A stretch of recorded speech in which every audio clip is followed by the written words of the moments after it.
So initially, Dawlish itself, it was split into two stages, stage 1 and stage 2. So stage 1 was for the GI, the design, the land access negotiations, pricing the stage 2 target, and also value engineering.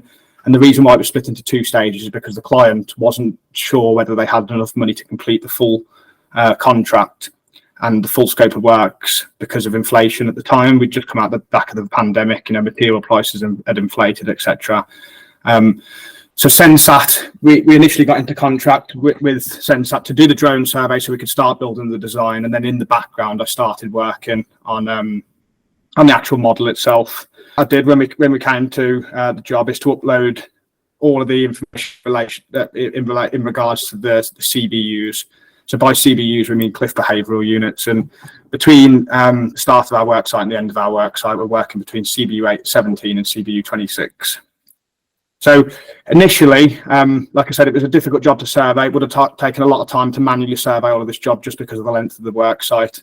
And Sensat had the ability to convert the LiDAR and the point cloud data, which they survey in, into Snake Grid, which is a requirement for Network Rail. So it's not just OS that they can produce the survey data in, it's Snake Grid as well.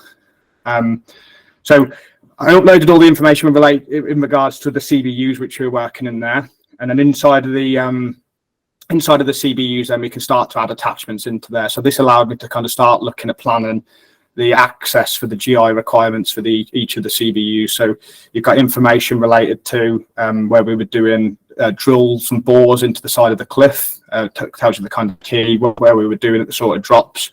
And you can physically start to kind of gauge on there where you're doing the work and what sort of access you need. To also assist with discussions during the planning stages of the contract and kind of value engineering the contract, or we did what's called a minimum viable product workshop with the client, which is basically what do we need to do as a minimum to achieve the resilience required in this area.